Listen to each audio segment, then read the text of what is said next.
Então, retornando, falando aí sobre o assunto de governança SOA, nós vamos entrar em alguns detalhes aqui. Pessoal, eu gostaria de enfatizar o seguinte: quando eu estiver falando de SOA aqui, muitas vezes vai se confundir com o microserviço, porque na verdade essa disciplina ela teria que ter o nome de arquitetura microserviço para a data de hoje, entendeu? Para o momento que nós estamos tendo.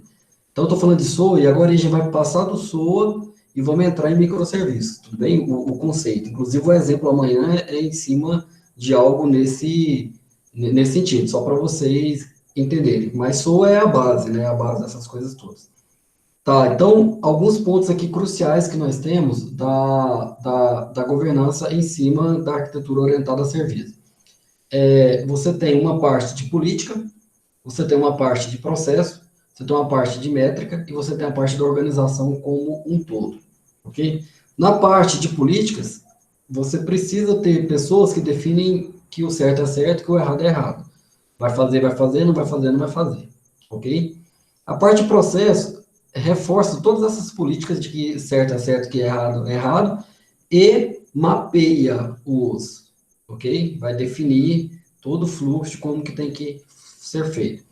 A parte de métrica faz parte da qualidade, ok? Ele vai dar uma visibilidade de como que estamos adotando e colocando em prática essa política e como que isso daí está sendo refletido no negócio da empresa, ok? E a organização é quem estabelece toda essa cultura, né, de como trabalhar em cima desse processo aí de governança, ok? Por que que a gente fala disso? Porque governança é o cenário atual, nas aulas de administração, deve estar tendo esse tipo de assunto tocado lá o tempo todo, parte de compliance, parte de uma série de coisas ética, entendeu? Então, tudo isso daí é muito importante. Ainda mais porque nós temos aí a LGPD, que entrou no mês passado, Lei Geral de Proteção de Dados, e ela diz algumas coisas, né? E essas algumas coisas é necessário vocês darem uma olhadinha, porque impacta diretamente na TI, ok? É algo, assim, muito impactante, ok? Beleza. Processos têm que ser flexíveis o suficientes para poderem suportar as atualizações frequentes.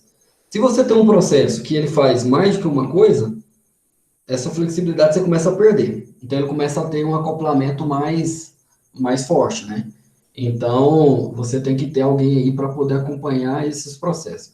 É sempre muito bom você ter exemplos de fintechs, porque as fintechs, elas nativamente, elas são muito organizadas, porque se ela não for organizada, ela não é aprovada, né? Então, dentro de uma fintech, a gestão de dados, a gestão de metadados, a democratização da informação, os processos são todos muito bem estruturados, entendeu? Então, assim, o nível que sua empresa tem que alcançar é um nível deste, ok? Aspecto técnico de um processo, você pode dizer qual que é o mínimo necessário. Ah, preciso ter uma documentação, preciso ter o gerenciamento de serviço, um catálogo de serviços, né? Preciso monitorar esse serviço. E eu tenho que ter a gestão de mudanças disso. Na versão 1.0.0 tinha isso, na versão 1.1.0 agora tem isso. Alterou isso dessa versão para essa. O famoso changelog. E aí você vai utilizar, no nosso caso agora, com microserviço, algum framework para trabalhar em cima desses changelogs, ok? Então, é a gestão de mudanças que tem aí. E aí, no próximo slide, você tem duas formas aqui de implantar a governança. E aqui é óbvio, né? Você tem a versão top-down e a versão bottom-up, ok? E esses itens aqui, ó, esses itens aqui, é só uma sugestão de nomes, tá? Mas sempre não vai fugir muito disso daqui. Você vai ter aqui embaixo um data center, então você começa estruturando data center, você começa depois estruturando os projetos. Você viu que no projetos aqui eu quebro em várias caixinhas? É o conceito de serviço, ok? Você vai ter aí uma arquitetura disso, né? Uma arquitetura para poder suportar isso daqui. Provavelmente aqui no caso de governança de arquitetura, vai ser talvez um Enterprise Service Bus, um SD, que mais para frente se transformou em um gargalo, e esse é o problema da arquitetura orientada a serviço, por isso que a gente foi para o microserviço, tá? Que é uma evolução. Então, seria isso. Aqui o CIO, ele é necessário porque é a pessoa que tem domínio de tudo isso daqui para baixo e tem domínio disso daqui para cima também. Entendeu? É o cara de negócio que entende de TI, né? Entendeu a brincadeira aí, né? É o cara de negócio que entende de TI. Na verdade, esse cara ele é tão especialista na tecnologia que para ele entender do negócio passa a ser fácil. E aí é ele que diz para as unidades de negócio, cara, não podemos fazer isso daqui agora não é o momento, vamos lançar primeiro isso. Se nós fizermos isso daqui, vai tá de contra a legislação e as normativas A, B e C, entendeu? Se nós fizermos isso daqui, nós vamos perder acionistas, nós vamos atrapalhar o prazo, nós vamos ter que aumentar o custo, precisa aumentar a equipe, e por aí vai. Então, o CIO, esse Chief Information Officer, ele é o gerente de TI, vamos dizer assim, ok? O cara que vai fazer a gestão disso. As unidades de negócios é quebrar a empresa em várias partes. No governo, isso fica mais fácil de visualizar, porque o organograma do governo já faz isso. Ele gera as gerências, as superintendências, né, as subsecretarias e as secretarias baseado no negócio. Então, Secretaria do Meio Ambiente, ok? O que tem no meio ambiente? Meio ambiente é formado por licenciamento ambiental e recursos hídricos, dentre outras coisas, mas assim, basicamente são dois pilares. E aí, então, você teria um subsecretário para tratar de um lado, um subsecretário para tratar do outro. Aí aqui dentro você teria licenciamento ambiental, aí você teria aqui recursos hídricos, entendeu? Aí você teria aqui a parte de não sei o quê, parte de não sei o quê, parte de unidade de conservação, a parte aqui de fauna, de flora, entendeu? Então, é natural você quebrar isso já em negócio. Porque esse negócio vai ser quebrado, né, em serviços. E esses serviços, né, se você estiver utilizando um Enterprise Service Bus, você tem uma arquitetura só. Se você estiver utilizando uma arquitetura de processamento na nuvem distribuída, com containerização, até difícil falar isso em português, né, com vários containers, né, de máquinas, etc., aí você está trabalhando com microserviços. Basicamente, seria uma diferença assim, muito singela entre eles, ok? Um problema do SOA é o Service Bus. Agora a gente vai falar um pouquinho dele. Então, esse seria a implementação. E em cima disso estaria a diretoria, né? Os diretores, os donos, os acionistas da empresa, que vai direcionar, através dos insumos necessários aqui, vai direcionar a empresa. Você vai alinhar isso daqui com a expectativa do negócio, você vai alinhar isso daqui com o framework de Qubit, você vai alinhar isso daqui com o framework, né, de acordo de nível de serviços, de ITIL, você vai alinhar isso daqui com os frameworks para poder gerir data centers e entregas, você vai ter que alinhar isso daqui em todo o processo da sua empresa aí, do seu negócio. Essa é a versão de baixo para cima, onde quem tá dando as coisas de como que vai ser, você começa por aqui. Quando você tem a versão top-down, é quando isso acontece de cima para baixo. Entendeu? Isso acontece de cima para baixo. O que eu acabei de falar vai acontecer de cima para baixo. Ok? Qual que é melhor? Qual que é pior? Eu vejo que, se começar de baixo para cima, você tem um grande risco de não estar alinhado com o negócio. Ok? Se você começar de cima para baixo, você tem um negócio, mas você não tem infraestrutura e containerização, pessoas e equipes suficientes para poder fazer o que o negócio quer. Entendeu? Então, assim, deveria ser algo assim de meio termo, uma escalada de ida e vinda, entendeu? Não uma conversa só, né? Tem que ter reuniões aqui frequentes, né? E o CIO tem que estar nessa reunião de negócio. É o que eu imagino como sendo, né, mais necessário. E aqui eu coloquei a forma top-down, é onde todas as requisições surgem dos presidentes, gerentes e executivos da empresa. A bottom-up refere-se onde as requisições surgem dos usuários, analistas, programadores e técnicos. Isso daqui é temeroso, ó. Isso daqui é temeroso. Não pode ser assim. Entendeu? Técnicos, programadores, analistas, nós não fazemos parte da área de tomada de decisão. Entendeu? Nós somos área meio. TI é área meio. A TI é um meio para que você consiga atingir algum objetivo. E você atende a alguém. TI está lá para suportar o que a empresa está querendo fazer. Entendeu? Então, assim, quando as decisões estão aqui, 100% é complicado. É por isso que eu falei do mix. O mix, para mim, cara, é assim, ó, tem que ter uma conversa dos dois lados. Aqui eu peguei o desenho canônico, né? É o desenho aí da infraestrutura mais adotada, né? Dentro de qualquer livro que você pegar de arquitetura SOA. Esses livros datam de 2009, 2008 para trás, né? Que é quando estava bombando, né? Também esse tipo de arquitetura, ok? E aí você tem os níveis de maturidade, ainda nesse nível aí. Quando você tem uma estrutura muito embaixo, né, em cima lá de programadores, desenvolvedores, técnicos, analistas, você está com uma arquitetura muito baseada na funcionalidade. Você não necessariamente vai ter retorno financeiro, você não necessariamente sabe se aquilo está produzindo bem, se aquilo está sendo rentável, etc. Você não está preocupado com questões financeiras, vamos dizer assim, da empresa, ok? Você tem uma preocupação em redução de custo ou de gerenciamento desse custo. Quando você está com essa preocupação disso, você está indo para o nível 2 de maturidade.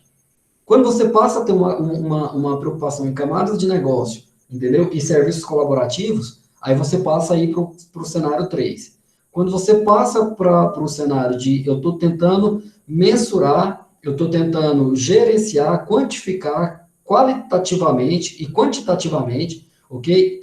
O que eu entrego de serviço, ok? Então, aí você tem a parte que você consegue ir para o nível 4 de maturidade, ok? E o nível 5 de maturidade é quando você tem uma otimização aí dos serviços de negócio, entendeu? Então, cada vez que você sobe nessa hierarquia aqui, entendeu? Não relacione 2, 3, 4 e 5 com 2, 3, 4, 5, 6, entendeu? Não, aquele desenho lá não é esse daqui, entendeu? Esse desenho aqui é o nível de maturidade.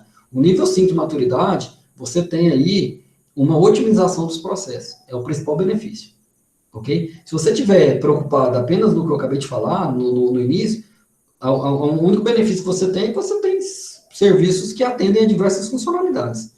Se isso daí vai ser bom ou ruim, se isso daí está dando retorno de investimento ou não, ninguém está sabendo, ok? Então, seria basicamente isso. Então, a maturidade, ela pode ser observada, o nível, né? O nível 1 representa a aprendizagem inicial e a fase de implementação do projeto. No nível 2, são fornecidos serviços que utilizam padrões definidos, como governança técnica de implementação SOA. O nível 3 fornece serviços dentro de parceria entre a organização e o negócio. A organização que eu falo assim, entre a TI e o negócio. Sabe quando a TI ela é envolvida para tomar as decisões? Quando a TI é chamada para conversar? Quando a TI, antes de você dizer que vai fazer alguma coisa, antes de você dizer que vai lançar um sistema, você conversar com a TI primeiro, entendeu? Para a TI preparar tudo para que aquilo ali tenha sucesso. Então, esse é o nível 3. Esse é o mínimo do qual a gente tem que atingir, na minha opinião, o envolvimento da TI. Entendeu? É óbvio, né? Eu sou da parte de tecnologia, eu gostaria de ser envolvido nas decisões de negócio. Entendeu? Por quê? Porque a gente tem uma visão macro de tudo o que pode acontecer. Às vezes o cara. E são detalhes simples, às vezes até eu falei de IT e COBIT, mas é verdade. Às vezes até assim, não, vai fazer isso, mas precisa aumentar o servidor. Mas para aumentar o servidor não tem nem espaço físico, e ninguém pensou nisso. Entendeu? Muda um servidor de lugar. Entendeu? Muda de sala, né? Quem aqui é da área de redes, né? O Uziel, acho que o Renato que estava conversando aqui agora, eles sabem que para você movimentar um servidor, um data center de um lugar para o outro, cara, é um custo relativamente alto, sem falar que uma parte do tempo os serviços vão ter que ser desligados, as máquinas terão que ser desligadas.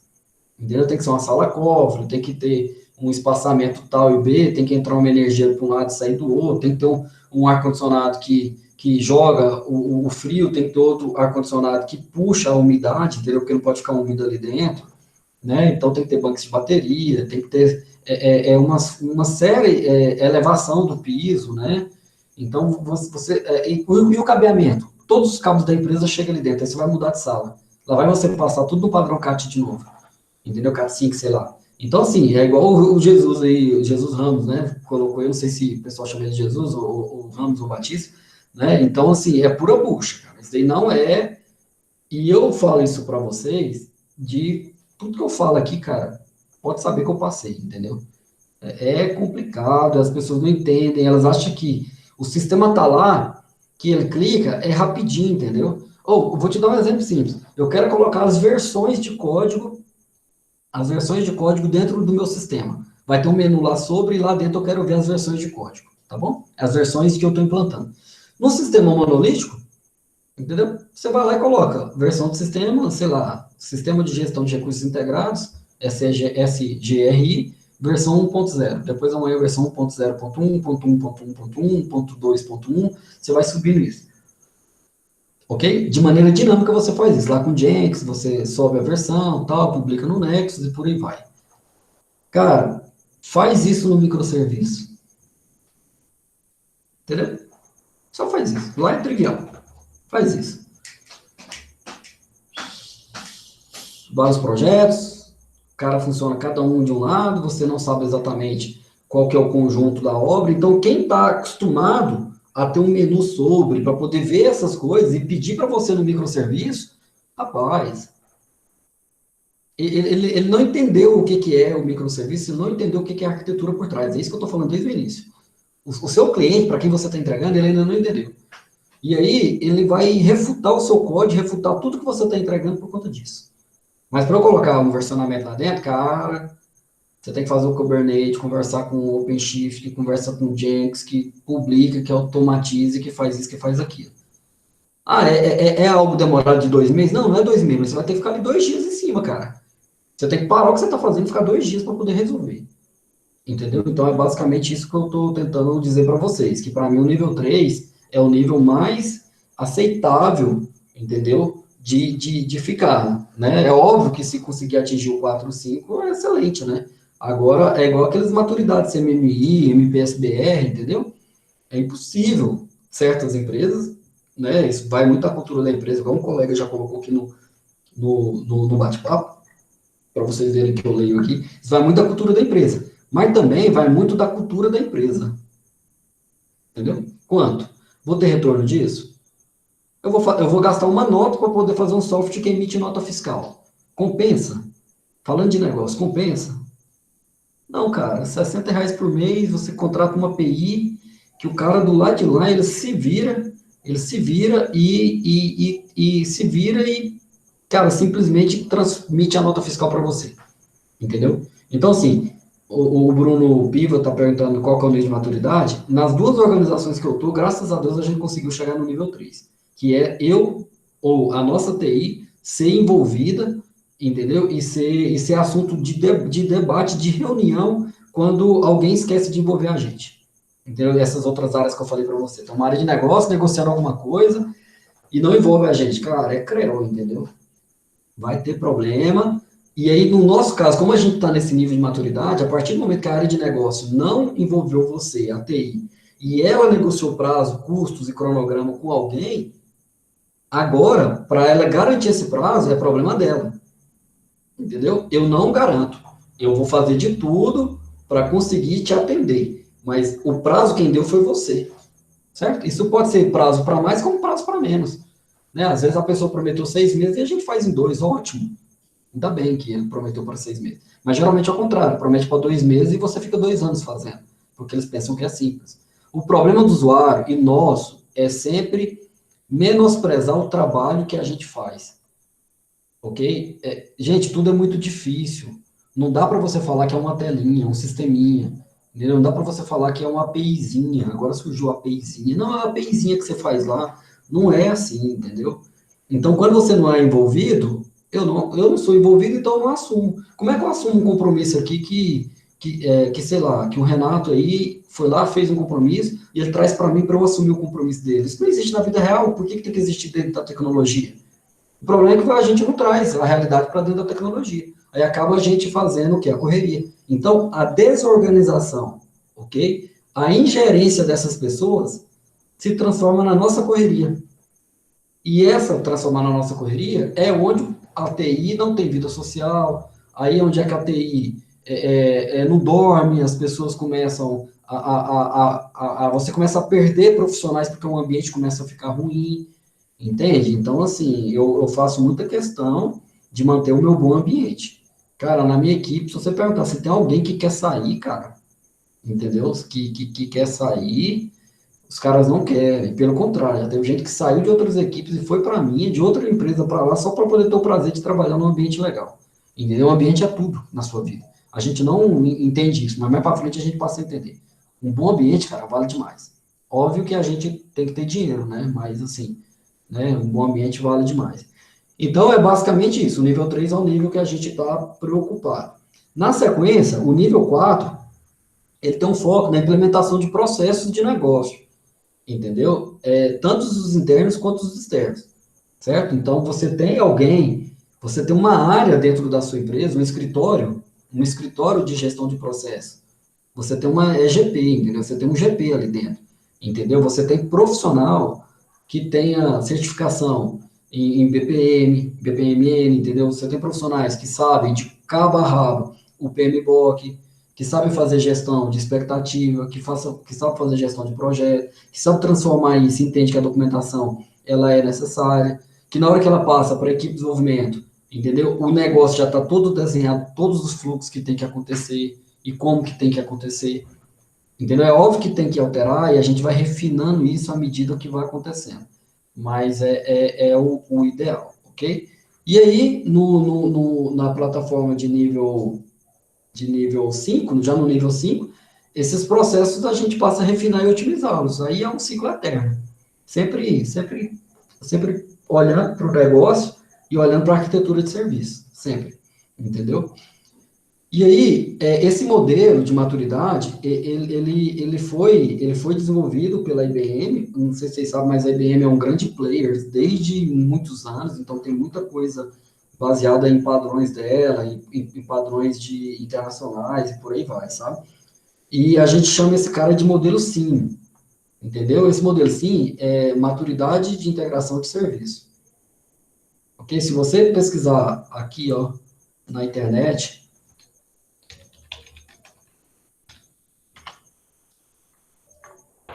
Professor, Fala, garoto. professor, Sim. pedir licença aqui, eu preciso me ausentar um pouquinho aqui, tá bom? Ah, meu pai. Tranquilo, não preocupa não. A aula está gravada e você pode ter acesso. Tranquilo. Beleza.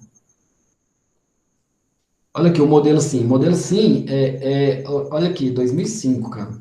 2005 estava no auge do EJB, o EJB estava dando um trabalho danado e por aí vai, Enterprise Java Beans e por aí fala. E aí ele coloca os 7 níveis de estágio, entendeu? Aqui no meu slide eu coloquei 5, porque é um contexto de otimização dessa padronização. Aqui ela tá mais quebrada, entendeu? Então você tem aí desde de integração de dados até você ter um ecossistema completo, né, desses serviços conversando e comunicando entre si.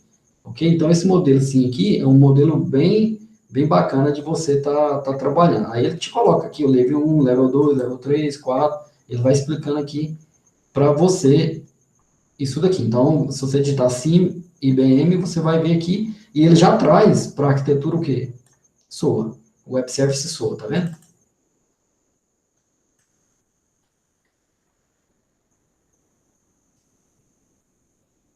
Beleza, então a ordem desse SIM lá é basicamente assim, aqui tem ordem crescente. No primeiro momento, você tem a integração de dados, depois você preocupa em integrar aplicativos, depois você preocupa em quebrar em funcionalidades, em serviços, né? E aí você vai separar a aplicação em vários módulos.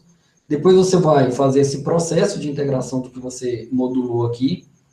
A parte de componentização, que é você juntar vários serviços e formar uma cadeia de processo, né, de negócio mais completa. Você tem a infraestrutura virtualizada, é o nome que eles deram aqui, né, para a nuvem e etc. Ok? E aí, mais para frente, no último nível, você tem aí uma escalabilidade tanto de infraestrutura, entendeu? Quanto de integração de cadeia de serviço. Seria esse cara aqui, escalabilidade automática. Ok? Então, você precisa indicar, entendeu? Como que a empresa está em nível de levantamento, em nível de planejamento, em nível de plantação e em como ela controla os seus processos. entendeu? Essa é a nossa preocupação para chegar numa identidade, para chegar no nível de maturidade que a sua empresa estará lá, ok? O problema é fazer tudo isso daqui de maneira desordenada, né? Fazer isso aí de maneira desordenada é bem complicado, ok? Então, serviços, né? Falamos aqui da maturidade, então agora falando um pouco mais aqui de serviço. Embora nós tenhamos aí dificuldade em encontrar uma definição exata para serviço, o principal objetivo nesse caso aqui é representar uma funcionalidade do negócio. Então, é como que a gente pode tratar? Quando a gente consegue representar a funcionalidade de um negócio, entendeu? E a gente sabe como chamar esse cara, como acionar ele, aqui dali, dentro dele, ele tem toda essa hierarquia, ela tem toda essa definição, nós podemos chamar isso daí de serviço, ok? Então, assim, aquilo que eu falei, gerir documentos de arrecadação, é um serviço? É um serviço, pode ser. Eu posso quebrar esse serviço em mais serviço? Posso também, entendeu? Então, é isso que vai acontecer. A definição prática é essa, ok? Na parte de negócio, os passos de uma atividade podem ser classificados como serviço. Então, eu tenho uma atividade. Aí, essa atividade principal, eu tenho que fazer A, B, C, D, E e F. Entendeu? Esse ciclo aí é o que a gente falou aqui mais em cima de integração de cadeia de fornecimento, que é a composição de serviço. Cada um desses, A, B, C, D e E, pode ser um serviço, como a cadeia inteira pode ser um serviço. Entendeu? Vai depender de como você organiza. Obviamente, hoje a tendência é quanto mais você quebrar, quanto mais você deixar isso aí de maneira a nível de átomo, vamos dizer assim, né, melhor para você, melhor para a sua arquitetura. Porque você vai ficar menos dependente do serviço como um todo. Se parar para pequenas partes, ok? Então, com todos os passos sendo executados em sincronia, aí eu vou ter um processo, entendeu? E esse processo pode ser gerado e ele pode ser entrada para um outro processo, que segue aquilo ali, que pode ser uma entrada para outro processo, entendeu? E aí você vai tendo a sequência disso daí até fazer o que o software tem que executar, ok? É basicamente esse tipo de situação. Então, o serviço também pode ser definido como um ou mais passos que usam mensagens, agora eu já estou entrando mais tecnicamente, para a troca de dados, ok? Entre quem está fornecendo, entre o publisher e o subscribe, entre o fornecedor e o consumidor, entendeu? A linguagem de programação, as classes conversam com uma classe com outra, os objetos conversam entre si através de trocas de mensagens. Essa é uma definição da orientação objeto, ok? Na arquitetura, falando de serviço, vai ser do mesmo jeito. Por isso que é instituído um padrão de comunicação entre esse cara, que é o simple lá, entendeu? Então, o SOAP, ele é essa padronização aqui, onde ele define como que tem que ser essa mensagem. Tranquilo? Por isso que a gente tem que saber como é que é ele, né? Tecnicamente, um serviço é uma descrição de uma ou mais operações que pode utilizar mensagens, uma ou mais mensagens também, ok? E aí ele vai ter um efeito, entendeu? De alguém pedir uma informação, alguém modificar, processar isso e devolver isso daí como sucesso ou fracasso na requisição, ok? Pode devolver um objeto, pode devolver um código de erro, pode devolver várias coisas, ok? Então, isso daqui é a definição de serviço de maneira geral. Através do serviço, nós podemos encapsular vários processos de negócio. A ideia é não encapsular demais, entendeu? A ideia é não encapsular demais. Se você encapsula demais, ok? Você não vai ter essa componentização, esse nível de divisão de ação. Então, vai acabar que você vai começar a ter problema de que parou, né? Como você parou o serviço, que dali parou várias partes da empresa, porque várias partes da empresa dependiam daquele mesmo cara, porque aquele cara tinha múltiplos propósitos. Existem vários, assim, ó. Quando você olhar para o microserviço, você olhou dentro dele, e ele tem vários ifs, if faz isso, if faz aquilo, e o conteúdo do if e o conteúdo do else são coisas totalmente distintas de negócio, entendeu? Tá errado, você pode quebrar esse cara em dois serviços. Basicamente, esse seria o entendimento.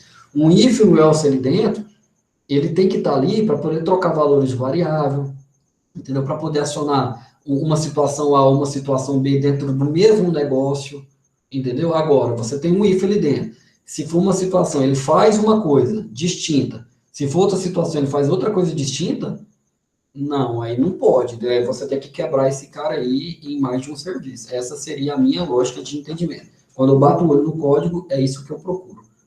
Ok? Assim como lá na linguagem de programação orientada a objeto, quando a gente está trabalhando com monolítico, quando eu bato o olho no código, e o código tem muitos parâmetros, e o método tem vários métodos chamando outros métodos, né? Tem vários for, vários if, vários isso, aquilo. O código está grandão de um método, desse tamanho aqui. Não, cara, então você pode pegar esse cara, quebrar em vários métodos, e aí você só faz a chamada aqui dentro, ó. Entendeu? Esse daí já é um indício para você diminuir, né, aqui a complexidade ciclomática do seu código. Isso é qualidade de código, beleza? Então, é basicamente isso. Só, se vocês tiverem dúvidas, vocês me acionam, porque é uma aula teórica de engenharia de software, mas tem muito conceito técnico por trás, ok? Vocês me acionam aí, não deixa passar as dúvidas, não. Ok? Aqui eu estou dando as dicas já. Então, basicamente, a figura abaixo, a gente consegue ver as estruturas desse cara aqui sem muitos obstáculos, tá? Do parte de gestão, tá? Vou dar um zoom aqui para vocês entenderem. Então, você tem aqui umas linhas primárias de código, você tem um bloco aqui procedural, né? Que de um procedural que não é linguagem procedural, nem linguagem estruturada, é um procedimento, tá? Né? Um método, né? Ok? E aí você tem, no terceiro passo, a estrutura de classe-objeto, que é o aproveitamento de vários métodos desses em sintonia com o que ele tem que fazer, ok? Aí você tem a possibilidade de isso daqui fazer parte, entendeu? De um componente maior de sistema, onde esse cara tem outros coleguinhas dele dentro daqui.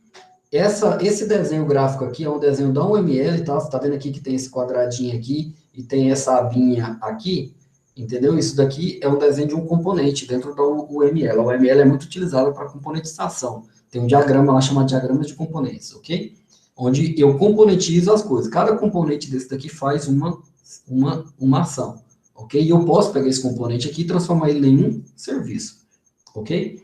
E aí, do lado de cá, é a transformação desse componente em serviço. Em vez de eu ter uma entrada para o meu componente, e aqui dentro eu tenho ifs, elses, for e etc., para poder, switch case, para eu poder entrar numa situação A ou numa situação B, é diferente. Eu tenho uma porta de entrada, né, para o meu Enterprise Service Bus aqui, ou, né, para os meus endpoints disponíveis, e aqui, quando eu entro, eu escolho o endpoint correto ou o serviço correto.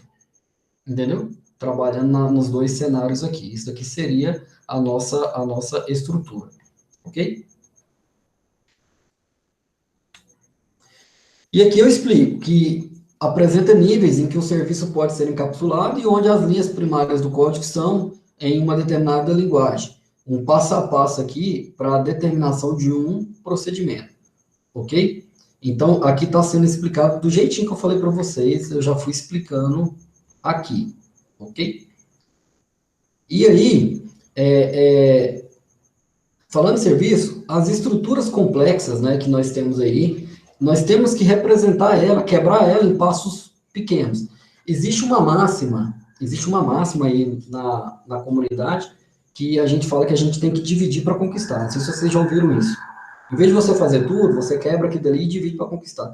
Isso daí nasceu de um algoritmo da ciência da computação, entendeu? De método de busca. Então, no método de busca clássico, se você quebra um problema em mais de um problema, você pode resolver parte desses problemas de maneira isolada e depois você junta as soluções. Então, você consegue melhorar desempenho, você consegue chegar numa resposta que talvez olhando para o problema como um todo, você não conseguiria enxergar. Então, eu estou olhando para um problema sério, gigante. Não consigo enxergar ele, mas quando eu começo a quebrar ele em pequenas partes, eu consigo enxergar e trabalhar isso. Então, esse método aí de divisão e de conquista é um método clássico da ciência da computação. Entendeu? Isso daí é aplicado em uma série de situações. O SOA se baseia muito nisso. Entendeu? É onde você pega as funções, que consegue rodar de maneira interdependente, de maneira independente, entendeu? Ela não tem interdependência com outros processos, né? Isso aqui é um modelo muito agnóstico das coisas, certo? E aí eu transformo esse cara em uma classe, vamos dizer assim, em um serviço, entendeu? E aí eu consigo fazer essa separação. Então, essas estruturas complexas, elas podem ser representadas por pequenos passos, podendo esses ser reutilizados em uma nova estrutura que necessite da função. Imagina a situação, para eu fazer um cálculo para saber se o meu carro está mantendo a linha reta no traçado, porque eu quero criar um dispositivo que vai ajudar, entendeu? Esse carro a ficar na linha reta, para ele não sair numa curva, ou num sistema de chuva e ir lá com a planar, ok? Então, eu vou criar aí um sistema de dispositivo chamado de EBD, ok? O EBD, ele faz isso, ele traciona a sua roda para a sua roda ficar reta. Cara, ali dentro tem derivadas parciais de segunda ordem. Já pensou se eu tivesse que codificar tudo e eu não pudesse entender que existe um método matemático que chama equação de segundo grau, existe equação diferencial, existe tal, existe isso, existe aquilo, entendeu? Então, eu teria a situação de poder usar uma equação de segundo grau para resolver qualquer problema que eu queira. Não necessariamente porque aquilo que ela foi pensada. Então, essa seria a ideia do colega aí falando do Lego, essa seria a ideia do quebrar e reutilizar isso em uma parte que talvez eu nem imaginava que aquele código serviria para poder resolver aquilo ali. Mas tem que estar documentado, tem que ter um mapeamento de processo. Se não tiver, você nunca vai saber. Né? Como é que você faz uma descoberta de endpoints? Você até faz um discover em cima dos endpoints que existe aqui dali, você vai lá e coloca o Swagger para poder te ajudar a manter isso daí, né, que é um framework para poder te ajudar com as situações, mas se alguém não vai lá, não alimenta o Swagger, se alguém não vai lá e não faz esse entendimento, não fez sentido nenhum, entendeu? Não vai ser reutilizado, porque você não sabe o que tem ali dentro, e talvez você constrói até outro serviço que faça a mesma coisa, e você não está sabendo, ok? Então, o SOA traz como principal recurso esse reaproveitamento de código, de rotinas, de base de dados, porque um serviço pode ser utilizado diversas vezes, e em vários momentos durante o processo todo, evitando assim as redundâncias e os retrabalhos, ok? E aí, eu tenho a classificação do serviço. O SOA trabalha com a classificação de 3 níveis de serviço. O serviço SOA, ou ele é um serviço baseado em processo, ou ele é um serviço baseado em composição, componente, ok? Ou ele é um serviço baseado em alguma classe utilitária, alguma features, entendeu? Alguma coisa nesse sentido, a gente fala de basics, ok? Você vai ver que esse cara é chamado de fundamental, de SOA básico, de SOA fundamentos. Esse cara aqui é federativo, eu não sei por que eles colocaram esse nome aqui, ok? Dos componentes. E aqui é a habilitação de processo, né? Aqui eu estou a nível de processo. Os serviços básicos, eu fiz aqui para vocês, também são conhecidos como corporativos, são aqueles que disponibilizam uma função de negócio bem básica, ok? Bem básico mesmo. Você quebra ele. Os serviços básicos podem ser subdivididos em serviços de dados, como criar cliente, alterar endereço do cliente, criar conta, retornar a lista de cliente, e serviços de lógica, né, como retornar o ano bissexto daquele processo, calcular os dias úteis da semana, entendeu?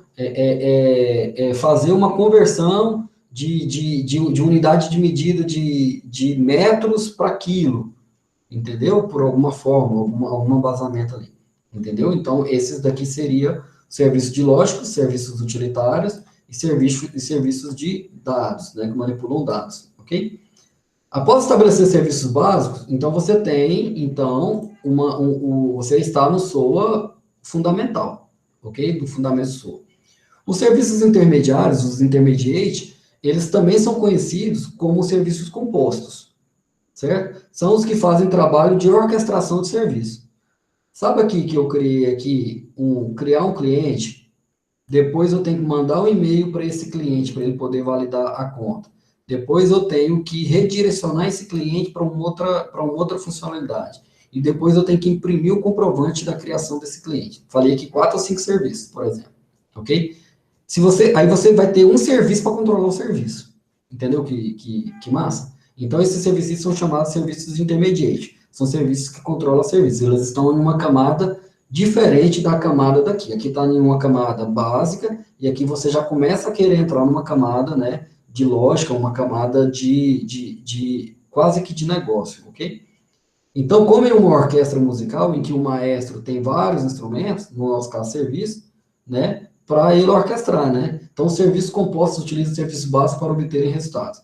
Nesse caso aí, a gente fala que a gente tem um SOA federativa. A federação aí é porque você é tipo sindicato, você tem um serviço que sindicaliza os outros, entendeu?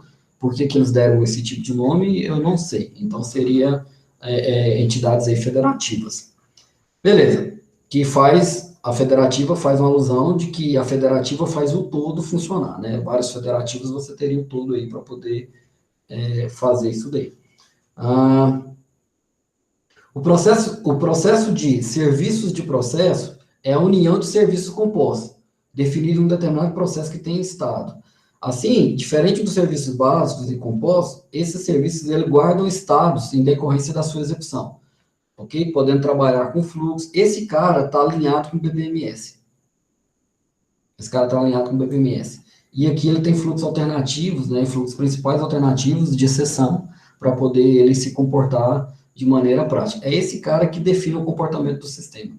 É esse cara que vai para a tela quando você está fazendo o serviço de front-end e back-end. Né? Lá na tela, lá do front, né, ele vai chamar um cara nesse nível aqui. Entendeu? Então, um exemplo que pode ser mencionado aqui é o carrinho de compras do sistema de e-commerce, onde durante o processo de compra são feitas várias adições, várias alterações, várias exclusões, tudo em vários serviços, entendeu? E no final, esse cara pode efetuar ou não a compra, que aí ele chama um outro serviço.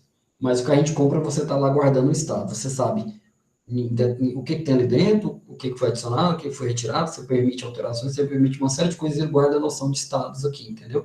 Ele não é stateless, né? Esse cara aqui passa a ser stateful, ok? É um conceito aí também, né? Ok? Ele guarda a noção de estado, esse cara aqui.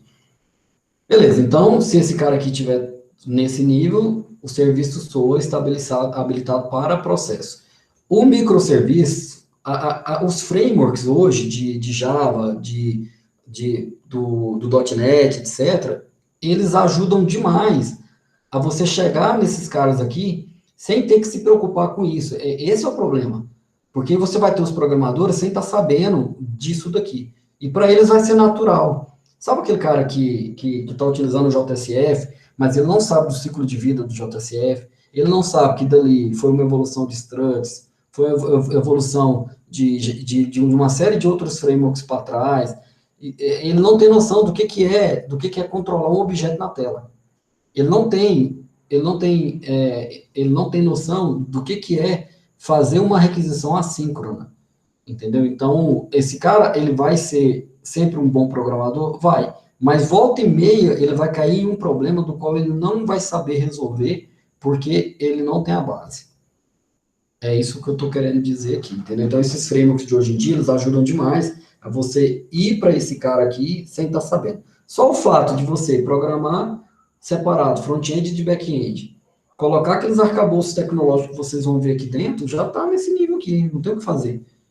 Né? Você vai trabalhar com front-end, separação de back-end, não vai criar serviço? Não tem jeito, entendeu?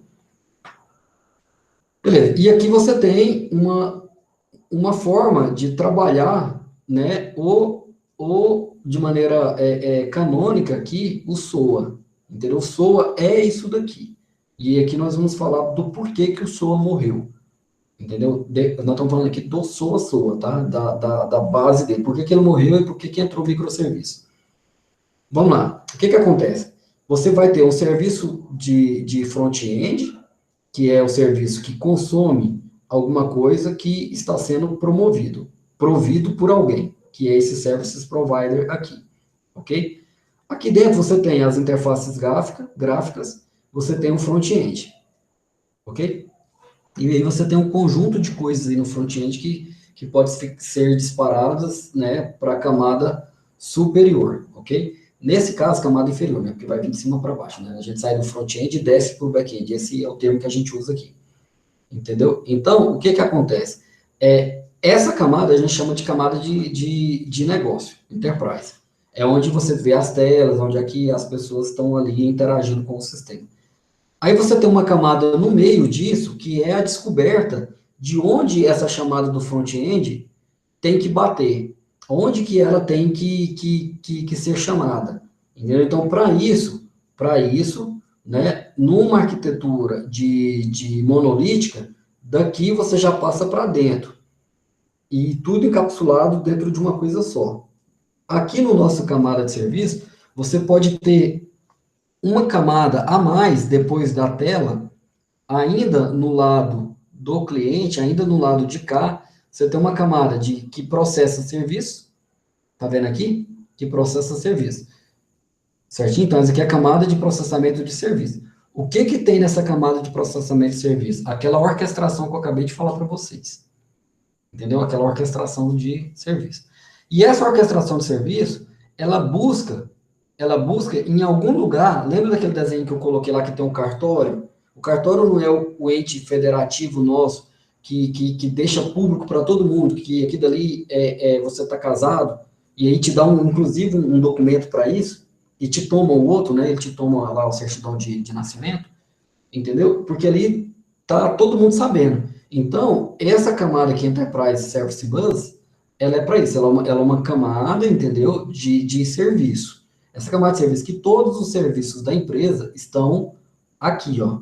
Todos os serviços estão aqui, entendeu? Então, esse camada de negócio aqui, ele vai chamar esse Enterprise Service Bus para pegar um ou mais serviços. Quais são os serviços disponíveis na camada de Service Bus?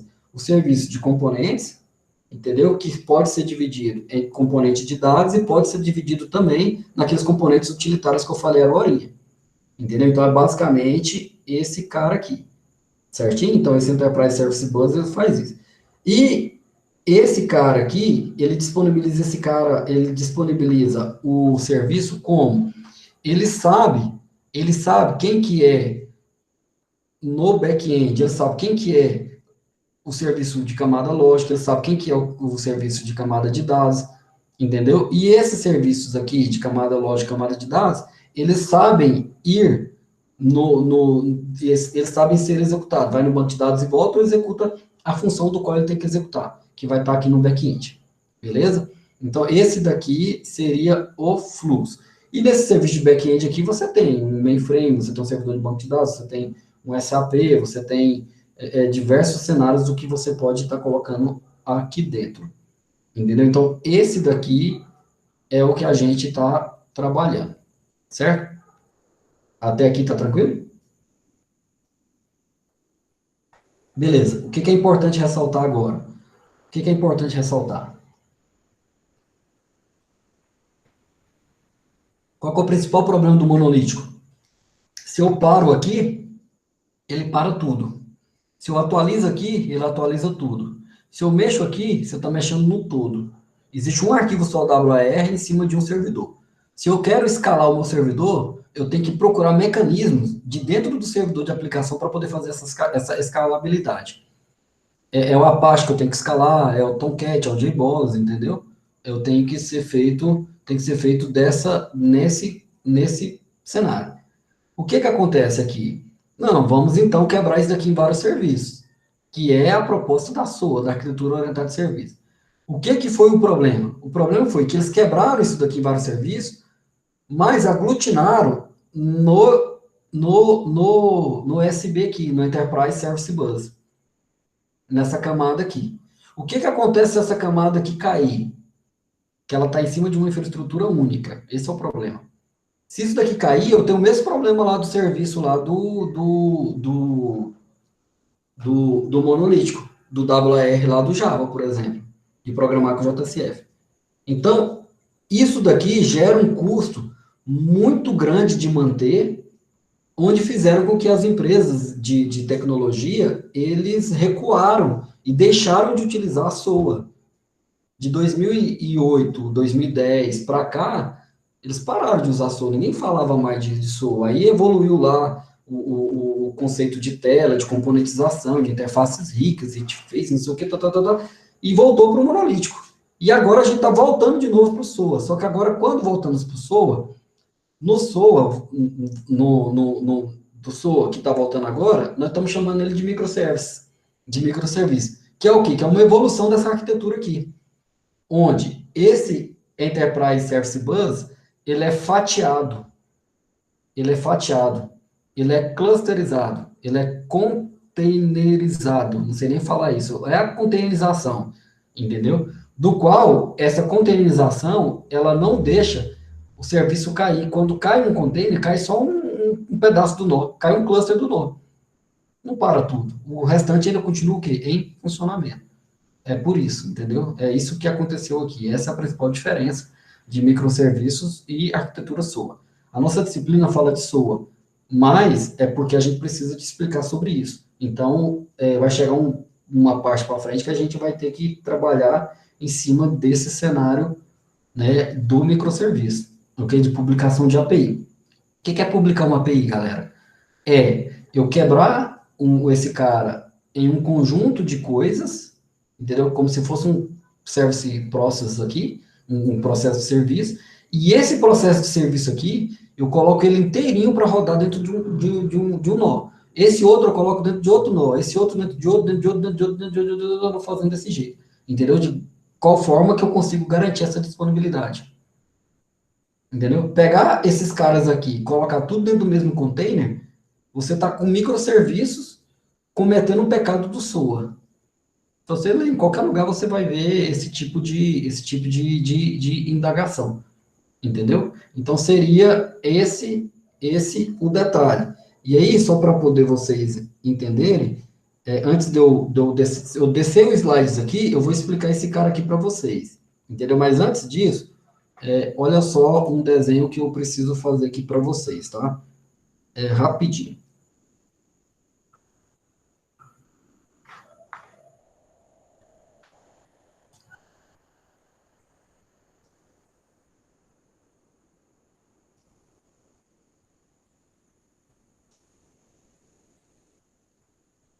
Beleza, então você tem aqui, ó, um processo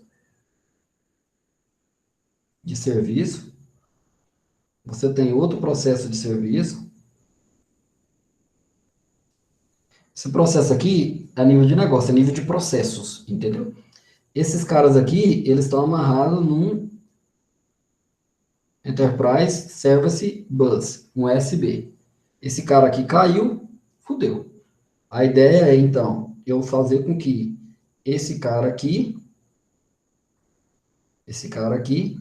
eu consiga jogar ele em um nó no cluster, e esse nó ele está sendo gerenciado, entendeu? Por um cara chamado API Manager. Aí eu tenho esse outro serviço que está em outro nó, que também está sendo gerenciado pelo mesmo API Manager. Só que o API Manager não está sendo rodado aqui dentro, ele está sendo rodado em outra máquina para poder te ajudar, entendeu? No quesito de publish e subscribe, entendeu? De consumidor e produtor, certinho? Então, esse seria a ideia de você estar melhorando. Pensando do ponto de vista de SOA, como que você teria, então, essa troca de mensagens, essa arquitetura aqui? Você teria algo nesse sentido aqui, ó. Você teria no nível mais baixo, entendeu? Para comunicar uma coisa com a outra, você teria o SOAP, entendeu? Que é o serviço de mensagem, né? De como que um cara conversa com o outro. Isso aqui já está dentro da plataforma da linguagem, tá? Já te dá. No próximo nível aqui, você teria uma definição de serviços,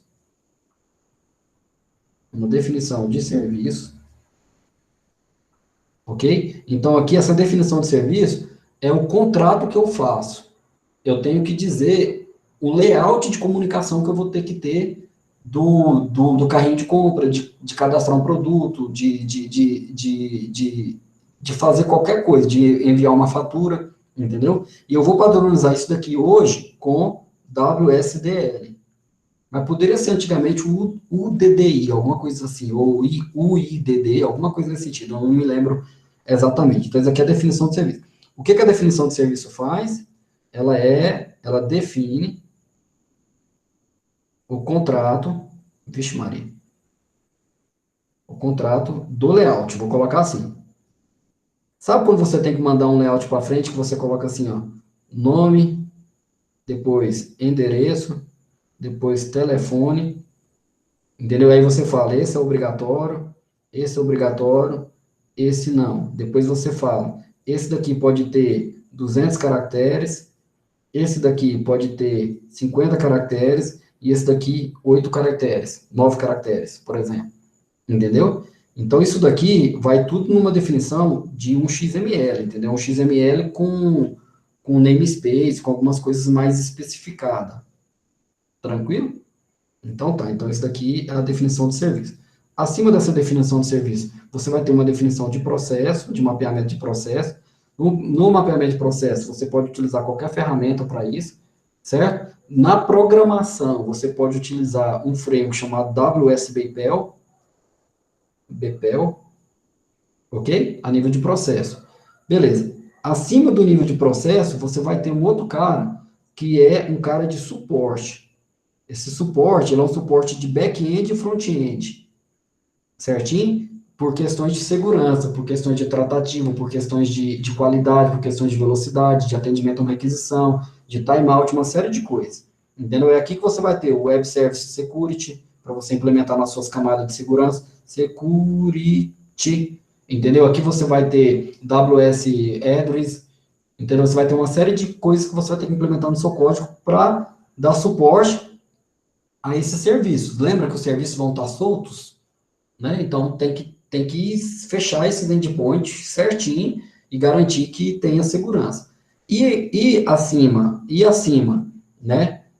E isso aqui tudo, então, isso aqui tudo é o que define a característica, né, das tecnologias para trabalhar com SOA, ou com microserviços, alguma coisa nesse sentido. E tudo isso aqui é baseado na troca de informações de arquivos XML. Hoje, XML, JSON, né, que é um formato, né, aqui é um J, JSON. Esse seria a estrutura aí dessa arquitetura que a gente está trabalhando aqui, ok? Então, basicamente isso. Deixa eu voltar aqui então, que eu consegui dizer para vocês. Parei a apresentação, apresentar, tela inteira, aqui, compartilhar. Beleza. E aí, nesse compartilhamento,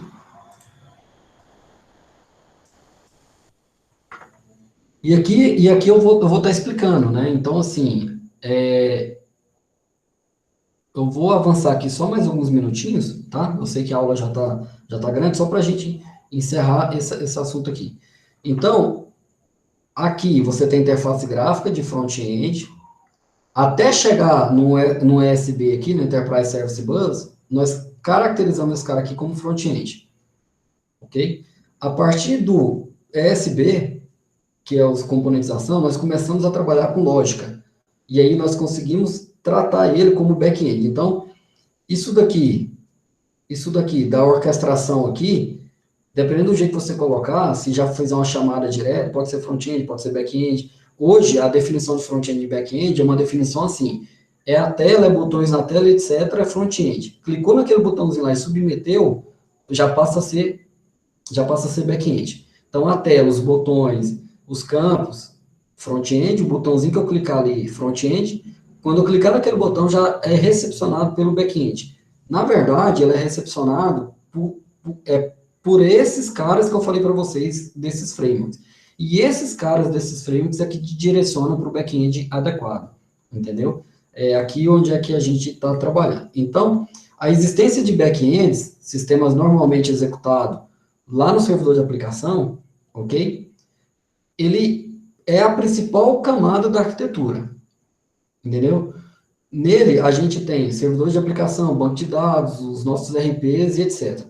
Entendeu? Todo cuidado nessa camada é bem-vindo, inclusive de segurança, tá? Eu falei do WS Security, entendeu? Não é à toa, entendeu? É porque se você pegar alguns serviços aí hoje que estão disponíveis na internet e você tiver um pouquinho de conhecimento, cara, você entra, entendeu? Você faz um estrago, se você quiser.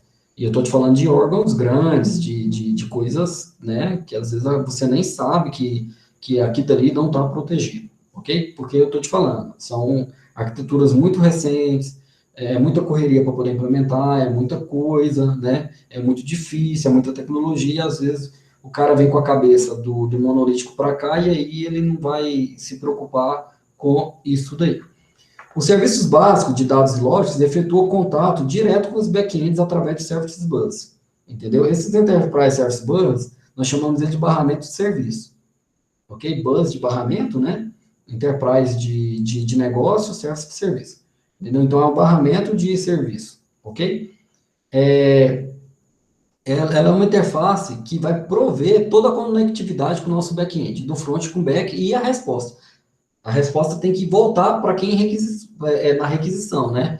Por mais que o protocolo HTTP ele te ajuda nisso, mas e se for uma requisição assíncrona? Entendeu? E se você estiver trabalhando num dispositivo que não é o front-end na web, for um front-end no mobile, entendeu? For Android, for Swift, entendeu? For em C, dentro de uma plaquinha ARM, entendeu? De IoT, entende a diferença? O que eu estou querendo dizer? Não é só confiar no protocolo HTTP, né? Você tem que saber devolver esse cara. Esse cara está lá para isso. Então, ele dá esse poder de conectividade, ele transforma dados, ele monitora, tem toda a segurança, todo o arcabouço tecnológico, roteamento e tal, tá tudo dentro desse cara. Tudo dentro desse cara. Ok? Essa transformação de dados, ela é muito próxima, entendeu? A distribuição de dados que o Enterprise Service Bus faz, entendeu? Eles são especializados. Eles são especializados. O que é isso? Ele faz o que ele tem que fazer dentro da lógica de negócio do qual a empresa pediu para ele fazer, entendeu? Ele não faz duas coisas. Aqui sim, você vai ver claramente, gravar ele grava, consultar ele consulta, alterar ele altera, entendeu? É basicamente isso daí. Então, esse ESB Enterprise Service Bus, eu posso definir ele, entendeu? Como todas as dependências que existem entre o front-end e o back-end, entendeu? E todo o interrelacionamento entre esses caras, o Enterprise Service Bus ele tem que estar sabendo. Por isso que ele é o cartório, entendeu? Por isso que ele tem que fazer parte daquilo ali. Se ele cair, no caso de uma arquitetura sua aplicação inteira caiu e você não consegue transacionar. E vai por mim, tá? Você vê várias aplicações caindo aí o tempo todo, né? Não é segredo para ninguém, né? Então, assim, bancos caem, Itaú cai, né? O governo cai, então isso aí não é da noite, não é da noite para o dia que a gente vai resolver isso. Mas se a gente sair desse Enterprise Service Bus, desse barramento de serviço, você vai conseguir mitigar. Mitigar significa diminuir o risco disso ocorrer. E se ocorrer, você vai diminuir, entendeu, o impacto. Essa é a ideia, entendeu? Porque o ESB, a interoperabilidade está toda nele, cara. Está toda nele. O que é interoperabilidade? É partes deixarem de funcionar, entendeu? E aí o trem deixa de funcionar como um todo. Não pode, não pode, não pode, não pode. Ok? Ô, Djalma, só fazendo na verdade, é uma dúvida, né? No caso, eu poderia, no caso de um CRUD, por exemplo, eu poderia separar cada requisição daquela do CRUD, por exemplo, aqui grava, aqui altera o dado e etc. Eu poderia separar elas todas em containers diferentes? Seria basicamente isso que você quer, separar em containerização? Sim, mas a nível de serviço, a gente não faz a separação do CRUD, a gente faz a separação do negócio. Ah, tá. Entendeu? Aí o CRUD serão ações que aquele endpoint cliente vai ter. Você vai ter cliente, né? Aí aquele cliente, ele vai ter todos os protocolos HTTP disponível, tá? Ele vai ter GET, ele vai ter POST, ele vai ter DELETE, UPDATE, options e teste. Eu acho que são esses 6. Ele vai ter esses 6 aqui. E no protocolo HTTP, o retorno deles é por número, né? 200, status ok, 404, não encontrar, não sei o que, não permitir, forbidden, e por aí vai, entendeu? Então, Esses caras aqui, mais os que você criar, né? Por exemplo, eu posso ter um Find by ID aqui dentro do Get, entendeu? Eu posso passar parâmetros nele. Cada um desses caras aqui é um serviço dentro do microserviço do que é cadastrar cliente, por exemplo. Ou, Ah, tá. desculpa, manter cliente, por exemplo. Manter cliente é a sua regra de negócio. Ah, tá. Agora eu entendi. Agora eu peguei a lógica aí. Então, o CRUD, ele é associado a cada negócio. Então, no caso, eu vou ter vários CRUDs, vários negócios, regras de negócio diferentes. Isso. Aí, qual que é o problema? Que a gente pega o manter cliente, esse daí todo, e colocamos tudo dentro de um container. Você coloca dentro de um container aqueles caras que têm familiaridades um com o outro, um conjunto de coisas. Então, se cair, igual eu falei, vai cair só o módulo de arrecadação. Se cair, vai cair só o módulo de fiscalização. Se cair, vai cair só o módulo de requerimento. Entendeu o que eu estou querendo dizer? Saquei. Entendeu? Seria basicamente essa a nossa ideia. Beleza, valeu. Beleza? Então, isso daí define o nível de granularidade, né, que está nesse slide aqui, né? Quanto mais específico, menos granular é. Entendeu? Quanto mais de maneiras propostas, maior o seu risco, mais grosso ele vai estar, pior vai ficar, mais difícil é de manter. Entendeu? Você carregar 1 quilo de alguma coisa é muito mais difícil que você carregar 500 gramas, entendeu? Porque o 1 quilo vai estar mais grosso, vai estar mais pesado, obviamente. Entendeu? Então, essa modelagem aí, ela serve muito para poder te ajudar a implantar os serviços, entendeu? Baseado no processo. Então, você vai ter um processo macro e ele vai ter vários serviços dentro dele, ok?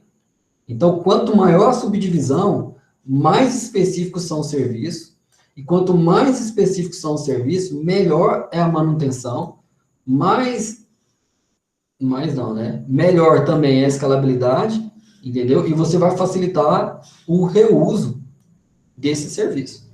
É o que eu estou batendo na tecla aqui com vocês. Entendeu? Se esse serviço consegue unir e separar facilmente, quem que une e separa esse cara facilmente? Não é a camada de service aqui, de processo? Esse cara que une e separa vários outros, entendeu? Ele une e separa um cara composite, e esse composite ele tem o de lógica e o de data. Ok? Então, quanto mais você tiver esse cara aqui, melhor. Entendeu? Deixa eu voltar aqui. Se os serviços componentes se unirem e se separarem facilmente, então a gente fala que ele tem um baixo acoplamento. Isso é ótimo. Se você juntar dois serviços e que um depende do outro e o outro não sobrevive sem o um, aí está acoplado. Aí você está pedindo para ter problema, entendeu? Essa codependência ela não pode existir, tá? Tipo aquela história, quem nasceu primeiro, o ovo ou a galinha, entendeu? Existe aí divergências, existem problemas nessas definições aí. Então, quanto mais fraco é esse acoplamento, mais útil e flexível é a sua solução, entendeu? Então, um serviço que retorna uma listagem de clientes, ele pode ser utilizado em um módulo de vendas, porque você está retornando um cliente. Mas ele também pode ser utilizado no módulo de relatório. Mas ele também pode ser reutilizado no módulo de fornecedores. Ele também pode ser utilizado no módulo de análise de dados. Entendeu o que eu estou querendo dizer? Então, não é muito bom eu associar a minha lista de clientes, a tela, sabe? Quando a gente vai lá e cria assim, cadastro de cliente, e dentro dessa tela a gente coloca uma outra tela de listagem de cliente. Se eu quiser outra listagem de cliente, o que eu tenho que fazer? Copiar esse componente e jogar na outra tela, concorda? Então, é basicamente isso que eu estou dizendo. Por mais que seja simples, mas é bom separar. A listagem de clientes eu posso utilizar em outro lugar. E como é que você faz a reutilização com monolítico? Do jeito que eu falei. Você vai lá, copia na tela todo o bloco de listagem de cliente, vai em outra tela e cola. Pronto, agora você tem a listagem de cliente nos dois lugares. Aí, num determinado momento, alguém pede, não, eu quero que você coloque uma ordenação aqui pelo código do cliente. Só que na primeira tela não existe o código de cliente lá. Na segunda que você criou, existe. Aí você já começa a ter manutenção em duas listagens de clientes. Entendeu? Que deveriam estar sincronizadas, elas deveriam ser padronizadas. Por que ela tem que ser padronizada? Porque a democratização de dados, o conceito de metadados, o conceito de Big Data, ele traz isso para você. Entendeu? Porque quando eu entro numa tela, ela tem que ser, aquele mesmo objeto, ela tem que ser igual em todas as outras telas que eu tiver. Porque, se for diferente, pode induzir a erro. pode induzir a uma série de situações do qual são indesejadas. Entendeu? Então, é por isso que tem essa separação aí do que eu estou querendo dizer, e esse é o exemplo que eu estou querendo dar para vocês aqui. Entendeu? Isso daqui é uma consideração, né? Então, esses componentes, eles podem ser unidos dinamicamente em tempo real, se comportando como uma única aplicação, certo? Firmemente acoplada. Você vai lá, fez, aí na hora de juntar, você juntou tudo e acoplou tudo. Ué, então não virou, não é microserviço, porque você não consegue trabalhar uma regra de negócio sem chamar todo mundo, entendeu? Aí você sai colocando ifs lá naquela camada de serviço que eu acabei de falar para vocês, entendeu? Então, o conceito de fraco acoplamento, ele tem essa ideia de lidar com essa escalabilidade, com essa flexibilidade, com a tolerância à falha, entendeu? Então, ele pode ser utilizado em outros locais, ele pode ser utilizado de diversas maneiras, às vezes ele é utilizado de uma maneira que você nem imaginava, cara. Sabe quando você constrói uma arquitetura de software, para alguém fazer software em cima do que você construiu, você vai lá e entrega um projeto de exemplo, o cara renomeia o projeto e dali ele constrói um software pauleira, que você não tem a mínima ideia de como que ele fez aquilo dali, mas utilizou uma arquitetura base que você criou, é a arquitetura de microserviço. Os produtos que podem ser gerados de software em cima desses caras, você às vezes não tem nem ideia do que esses caras estão pensando quando eles estão consumindo o seu serviço. Né? A IBM vai lá e coloca lá uma aplicação chamada Watson, que é uma aplicação que reconhece rosto e da idade, diz que é feminino ou masculino e etc, entendeu? Ele não tem a mínima ideia de qual que é o propósito que alguém vai consumir aquele serviço e vai usar. Eu posso utilizar no celular para poder envelhecer a pessoa mais 10 anos ou menos 10 anos. Eu posso utilizar no celular para poder separar as pessoas em grupo de homem e mulher e fazer essas pessoas se conectarem, juntarem ali e criar um Tinder virtual aí em cima de IA, entendeu? Então, assim, tem várias possibilidades. O que a IBM fez foi disponibilização da API. É o API Manager. Como que você vai consumir, como que você vai fazer isso, como é que você vai juntar essas partes, é problema do seu negócio. É problema do produto que você está querendo gerar. Isso é arquitetura distribuída, entendeu? Baseado em serviço, ou no nosso caso aqui, eu estou indo para microserviço a partir do momento que você tem um API Manager, ok? Essa seria a nossa ideia. Como eu já extrapolei meu horário, né, eu vou parar nesse momento aqui para que a gente faça considerações, vou deixar gravando aqui, porque é bom que a gente vai tirando dúvida do pessoal aí, ok? E aí, se não tiver dúvida, eu paro a gravação e a gente conversa. Só uma pergunta. Quando você fala API Manager, ele entraria como a ideia de API Gateway? Acima disso, tá? E, assim, como que seria um API Manager diferenciando ele de um API Gateway? O API Gate, às vezes, ele te fornece ali só um mecanismo de entrada e ele não faz mais nada, entendeu? Ele não te permite gerar outras APIs, ele não te permite você bloquear essas APIs. O API Gateway é a API que está dentro do API Manager. O API Manager seria como o Eureka do Spring Cloud. Do Spring Cloud, mas poderia ser como um Enterprise Service Bus, que eu acabei de falar, de sistemas.